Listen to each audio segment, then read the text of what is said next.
Hi everybody, welcome back to my channel. Before we begin, I want to say a big thank you to everybody who liked, shared, and commented on my last video. When I was initially working on that one, I didn't think it would get that many views, and it would end up just being something I did for me. So for it to have gotten thousands of views in just the first few days it was up really means a lot. Thank you for showing it the love that you did. Today I want to talk about character introductions. Specifically, I want to talk about Jack Sparrow's character introduction. Captain Jack Sparrow, if you please, sir.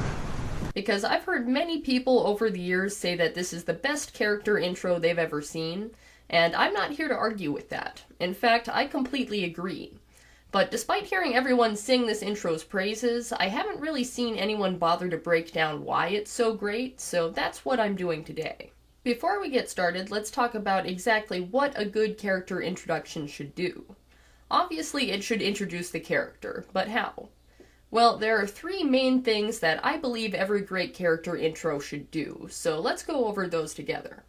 Number one, it should showcase your character's most vital traits. And by vital, I mean the traits that will carry them through the rest of the story. When we first meet Indiana Jones, for example, he's trekking through a booby-trapped ancient tomb, and swaps out a bag of sand in order to steal a gold idol. This tells us right away that 1. Indy is fearless, 2. He's clever, and the fact that he had planned the swap in advance tells us 3. He's educated. This is doubly important because along with teaching us about the character, it also lets us know exactly what kind of movie we're watching. Had Indy turned back at the very first sign of danger and gone back to his cushy teaching job, it would be clear that we were in for a very different type of story. Another great thing an intro should do is give us a reason to care about the character. This is what Blake Snyder would call the save the cat moment. And that's because more often than not, this moment consists of a character taking some action or making some sacrifice on behalf of others to prove to us that they're a good person and worth following through the story. Like when Aladdin gives the bread he went through so much trouble for to a group of hungry street kids, or when Steve Rogers fights a disrespectful douchebag in the alley despite having no chance at winning. And something like this works great if you're introducing a hero. But when it comes to anti-heroes or villain protagonists, things are going to look a little bit different. One route a lot of writers take is to make these kinds of characters the clear underdogs, so we sympathize with them and want them to succeed.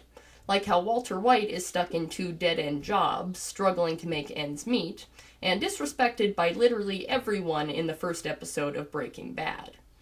Disney takes a similar approach with Cruella in the 2021 movie, where she's orphaned as a child and grows up on the street, but still has a dream of becoming a fashion designer. And number 3, a good introduction should always leave us wanting more. It's literally impossible to tell us every last detail about a character in their introduction, but even if you could, you wouldn't want to, because you leave yourself nowhere to go from there. We as the audience should be left with enough unanswered questions about the character that we stick around to find out the answer.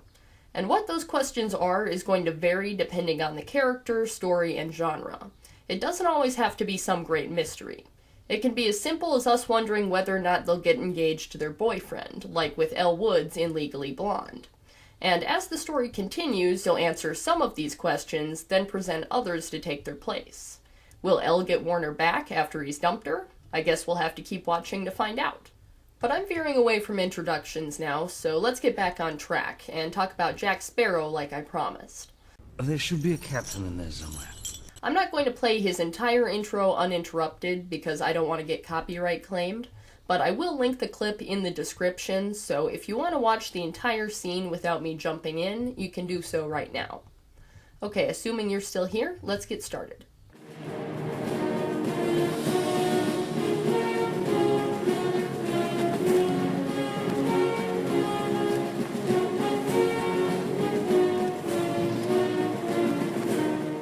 When we first see Jack, he's at sea, perched on a crow's nest staring confidently ahead while triumphant music plays over him.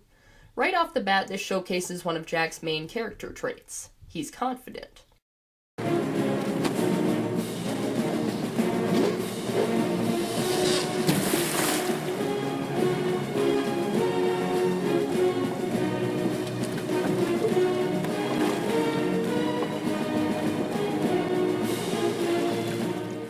Then we're thrown a curveball. Jack isn't on some grand pirate ship. He's on a pathetic little dinghy, and what's more, it's sinking.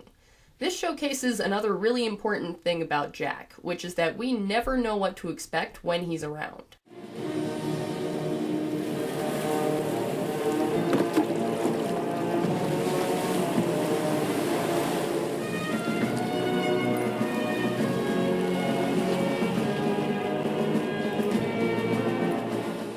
Next, the boat passes some dead pirates, hanging from the gallows.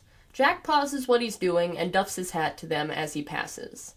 This might seem like a small thing, but it actually serves a few very important purposes. First, it establishes that Jack has some sort of connection to pirates, and is very likely a pirate himself.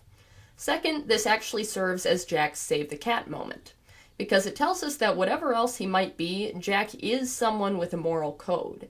It might look different from ours, but it's still there.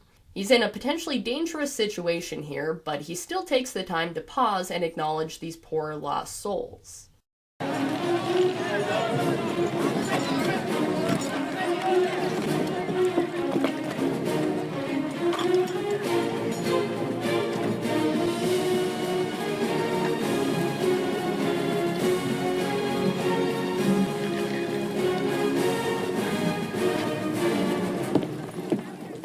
Next, Jack's boat comes into the docks. People turn and stare. Jack rides in, once again on the crow's nest, once again looking triumphant, only to pan out and reveal once again that things are not what they seem. The boat is rapidly sinking and almost entirely underwater now. This once again establishes some very important traits that Jack is going to utilize all throughout the movie. Jack doesn't care what people think of him, Jack is resourceful and clever, and we see right away how he utilizes that to get himself out of tight jams, as he steps off the dock without ever touching the water. Also, let me point out that the movie has established all of this so far without a single line of dialogue being spoken. Hold up there, you! It's a shilling to tie up your boat at the dock. And I shall need to know your name. What do you say to 3 shillings? And we forget the name. Welcome to Port Royal, Mr. Smith.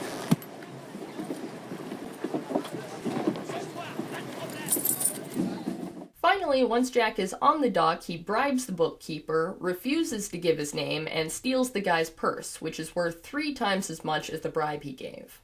If we had any doubt that Jack was a pirate, this erases it, and it lets us know just what a shady character he really is. Boom, done. This first interaction we have with Jack embodies everything he is. We see how he sees himself through his body language and the music that accompanies him. We see how other people see him as weird and maybe a little pathetic through his entrance at the docks, and we see him give absolutely 0 fucks about it. We also see him showing respect to those he deems worthy of it, we see how smart he is, and we see he has some questionable ethics. All of this is established, by the way, in under 2 minutes of screen time. Jack's introduction checks all 3 of the boxes that I laid out earlier. It establishes his character traits, and not just the most important ones, but virtually all of them. It also endears us to him, not only with his salute to the dead pirates, but also with the scene's excellent use of humor, which, by the way, is an incredibly powerful tool when it comes to winning over an audience. If a character can make us laugh, we're going to forgive a lot in order to have them stick around. I was just recently very impressed of how House of the Dragon took me from absolutely hating the character of Aegon II to actually enjoying him in 1 episode. And why? Because he made me laugh. That's not all it takes, but it's a damn good start. And finally, Jack's intro sets up questions about the character that will be answered later. Who is this guy? What is he doing here? What does he want? No sooner has he gone from the screen than we want him back. Now listen, not every character intro is going to be as grand and as memorable as Jack Sparrow's.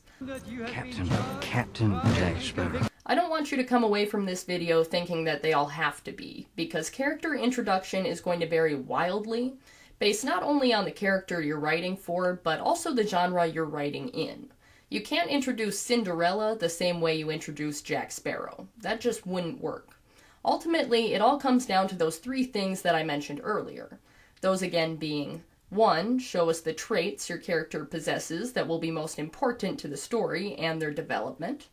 2. Give us a reason to care about or root for the character. And 3. Leave us wanting more. I really love character introductions and seeing how different writers incorporate these things into it. So if you'd like to see me break down more intros in the future, then be sure and let me know in the comments, because I think that could be fun. And be sure and tell me what your favorite character intros are. Subscribe to my channel if you don't want to miss future videos, and as always, stay brilliant. I'll see you in the next one.